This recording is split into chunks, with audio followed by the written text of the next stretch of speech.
Assalamualaikum warahmatullahi wabarakatuh. Hai teman-teman, kami dari kelompok 8 yang terdiri dari saya sendiri, Iis Kristiawati, Anis Setianingsih, dan Kartika Wildana. Di slide video ini kami akan mempresentasikan penelitian evaluatif.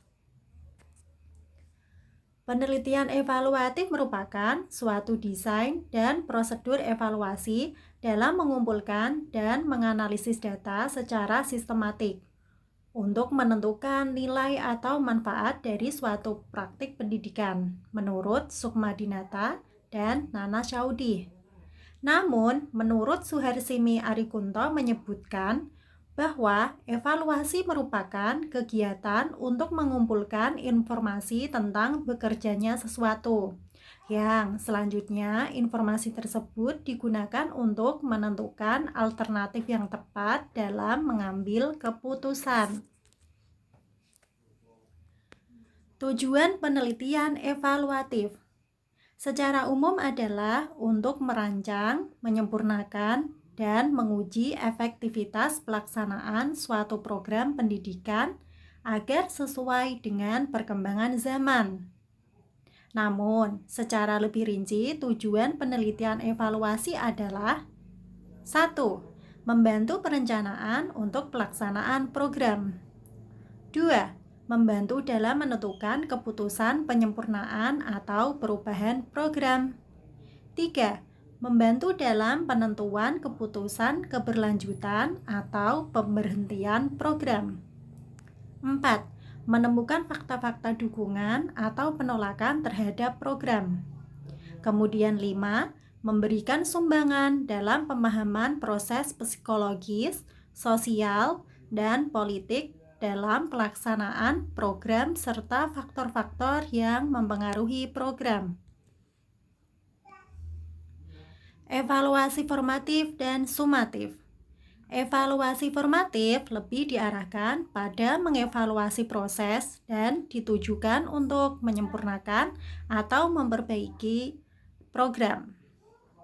Evaluasi sumatif lebih diarahkan pada mengevaluasi hasil untuk menilai apakah program cukup efektif dan efisien sehingga diperoleh kesimpulan program tersebut dilanjutkan atau dihentikan. Evaluasi sumatif dilakukan setelah kegiatan selesai dan dilakukan oleh evaluator eksternal.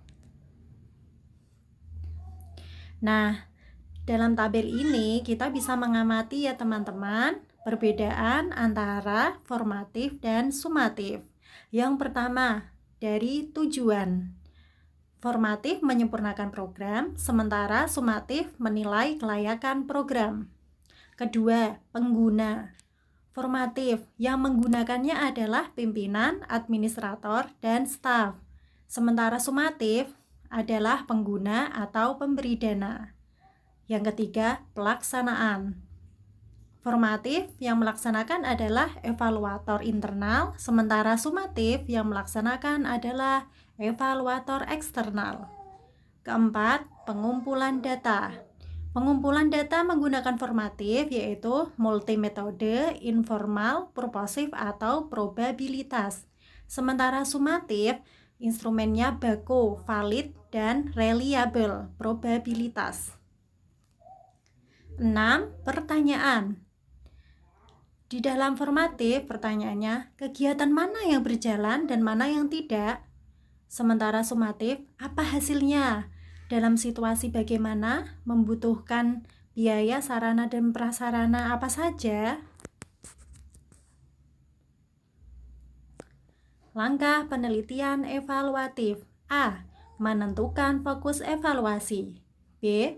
Menentukan unit analisis. C. Menjaga aksesibilitas. D. Menentukan teknik pengumpulan data. E. Menentukan cara menganalisis data. F. Menampilkan data dalam bentuk narasi. G. Kesimpulan hasil evaluasi.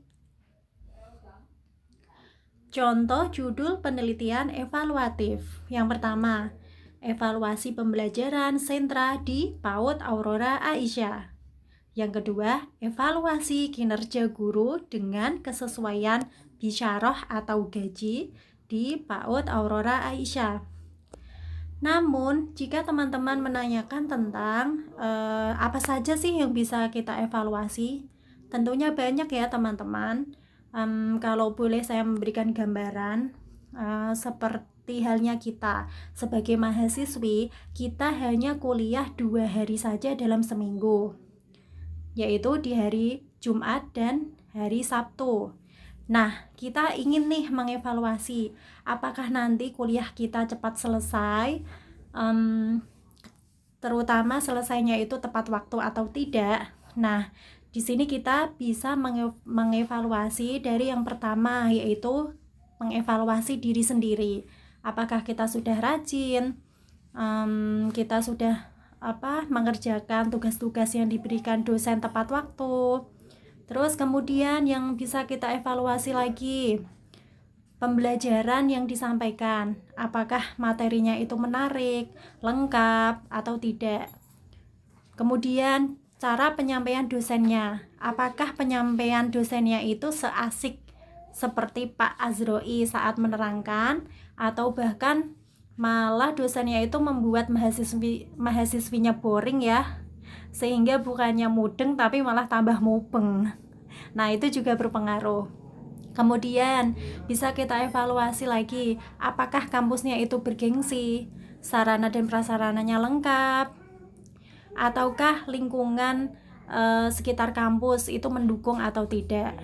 Kemudian bisa kita evaluasi lagi, yaitu dorongan dari keluarga. Nah, di sini penting ya teman-teman. Kuliah itu meskipun yang menjalankan diri sendiri ya, yang mengerjakan, yang nanti di wisuda juga diri sendiri, tapi dukungan orang tua itu sangat-sangat penting, terutama bagi yang sudah mempunyai pasangan. Ridho suami itu adalah yang utama. Nah, sekian presentasi dari kami teman-teman. Semoga paham ya. Kalaupun tidak paham, nanti Pak Azroi sendiri yang akan menjelaskan. Terima kasih.